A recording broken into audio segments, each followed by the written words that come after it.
I have a speakers list, but I see that the speakers on the list are not present, so the next speaker that's on the list that is present is the Honourable Bronnie Taylor.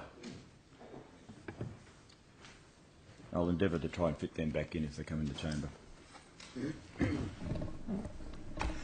Thank you very much, Mr. Assistant President. All right, I've got that message. But that's, Thank you very much, and I apologise for my voice, and if I have to stop and take some Ventolin. I'm losing my voice, which I'm sure will please my husband to no end when I get home at the end of the week, and perhaps many in this place as well. Don't close your phones.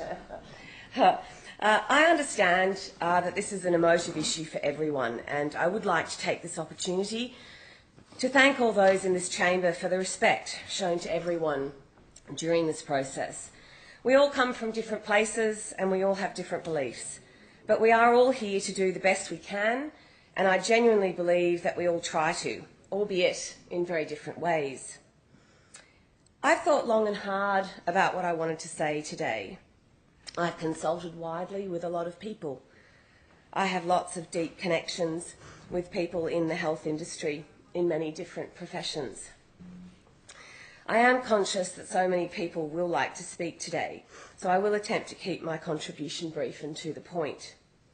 Firstly, I still think of, and I think I always will think of myself as a nurse. It's a profession I love, it's a profession that I value, and it has been so very, very good to me. I am someone who speaks here today, Mr. Assistant President, as someone who has walked the walk and talked the talk. I spent over 20 years as a nurse before I entered this place just over 2.5 years ago. All of that time specialising in cancer care, in oncology, and 8 years as a clinical nurse specialist in palliative care. We all have our own stories of death and dying with loved ones, as do I. On this day today of World Pancreatic Cancer Day, I remember my dad, Ward Washington, who died of this horrible, insidious disease. Dad lived in Sydney next to one of the best hospitals in the world. It didn't equate to him getting the best palliative care that he could. I can certainly vouch for that. My father was a devout Catholic. He, I don't think, would have ever chosen the option of this legislation if he were able to. But it does lead me to a point I would like to address that has been talked about in the media, and that is that the answer to all of this has to be about better palliative care, and your access to good palliative care depends on your postcode. That very simply and most definitely is not true. My husband Duncan is the man of much wisdom and common sense. My farmer, who is also a lawyer and an economist, lost his mum to metastatic breast cancer when he was 20. I remember it well. I was doing my first prac at the time, and I was doing a community nursing placement, and I knew then that I had found my passion. Duncan's family cared for his mum at home. They live half an hour out of Cooma, which is the main town, and have quite a long dirt driveway to get up, so you could say that they are isolated. They felt so grateful that they were all able to have her at home to die. They had excellent palliative care in Nimittabel, postcode 2631, population around 300. Mary Walters was their generalist community nurse, and she still works at Cooma Community Health. She's a brilliant nurse with a wealth of experience. She worked closely with Duncan's mum's GP, Dr. Vic Carroll, and she died surrounded by her husband Peter, who carefully and lovingly cared for her, her sons, and her treasured friends. That was great palliative care, delivered by a community nurse and a GP. No fancy hospice, no specialists, just a great team in a rural community. And importantly, a community that cared for her, cared for the family, because that is what we do in the country, Mr. Assistant President. We care for each other. And in times of sadness and in challenges, it is absolutely who we are. So please, when specialist doctors in the cities want to tell us in the country we don't have access to good palliative care, come down south and have a look. I know in some centres it is absolutely lacking, but all the specialists in the world won't solve that. You need good basic nursing care. You need professionals that are willing and able to spend the time with people, and their families. I've worked with people who are dying and their families most of my professional life. I, like you, all have my personal stories, but I speak here today from my professional experience. I did tell you before, I've repeated myself, that I was a clinical nurse specialist in palliative care based in Cooma, and I covered the entire Monero. Again, the fact is all the money in the world thrown at palliative care will not be able to help everyone. And anyone that tells you otherwise is simply not telling you the truth. I absolutely know that we need more resources, and I will fight every day in this place while I'm privileged to be here for that.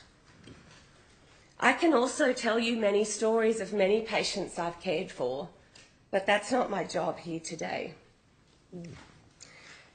But what I would like to say is that specialists state in the media that anyone that wants to end their life in a time of their choosing after being diagnosed to be in the terminal phase of their illness is depressed, and after receiving specialist palliative care will change their minds is just an absolute falsehood and something I find offensive. This whole notion that excellent palliative care can cure everyone's suffering is not true. And anyone that has worked with dying people knows emphatically that this is not true. Let's all be honest and truthful in this debate, please. Your personal opinions are your own, but don't impose them on others as if they were fact when they are not. It's an interesting thought that when you are diagnosed with a disease, and let me use cancer as an example because it's something I know a little bit about, that you're always given the option of treatment to prolong your life, treatment to make you live longer, regardless if that treatment has less than 5% chance of working. You're offered it, and it's your choice. So we give people the right to choose if they want to extend their life. So I ask you to ask yourselves, why do we not give them the option to choose to end their lives in a time of their choosing, surrounded by the people they love, and above all, the ultimate, with the dignity that they so deserve? We've spoken a lot about vulnerability, and I've seen it time and time again. Vulnerability comes when we feel we are losing control. It's a horrible feeling. I used to say to my patients when I sense their vulnerability, this cancer will not define you or control you. You need to define it. When we worry that this will hurt our most vulnerable, I completely disagree. This legislation will actually empower them. It will give them the control. As Dr. Charlie Teo said in his quote, and I'm very fond of him, he said, "I am proud of my reputation of never giving up on patients," and he never does. He never gives up. You can send or refer anyone to him who everyone else has said they can't help, and he will see them. Just allow me to start again. He says, quote from Dr. Teo, "I'm proud of my reputation of never giving up on patients who still have the will to live, despite what others believe to be an exercise in futility. I'm equally as proud to support dying with dignity because the only situation that would be worse than not having control of your life is to not have control over your own death." Powerful words from an outstanding individual who does so much for so many at the most vulnerable times in their lives. Mr. Deputy President, I again want to just give a quote from my husband, who I've been texting a lot and speaking to a lot, as I do about most things. And he sent me this just the other day on a text. He said that there is happiness and peace in knowing you will retain control over your own destiny. Even in all likelihood you don't use it.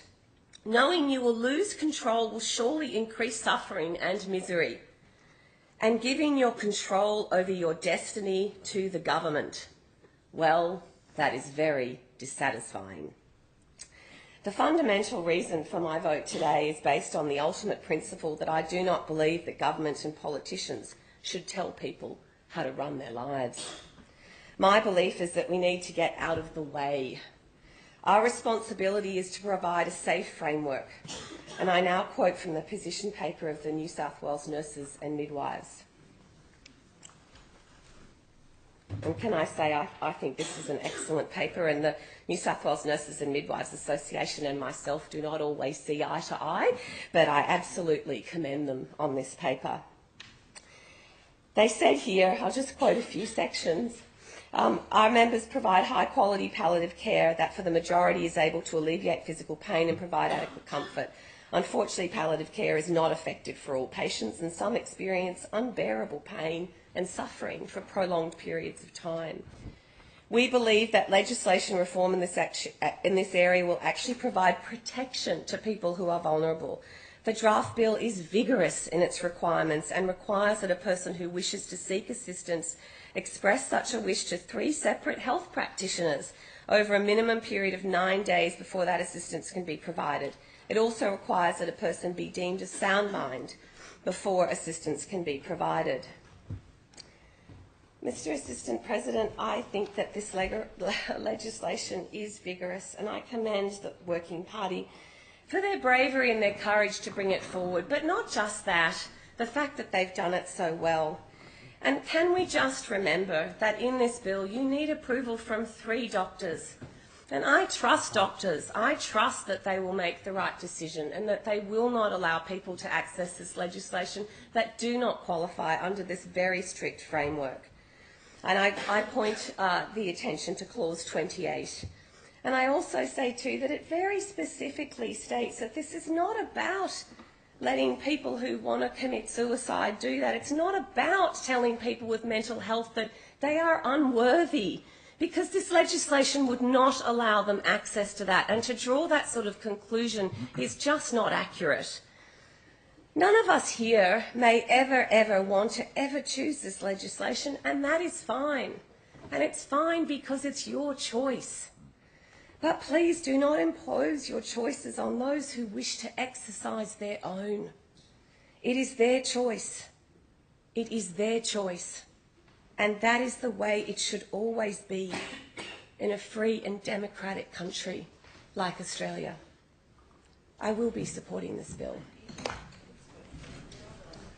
The Honourable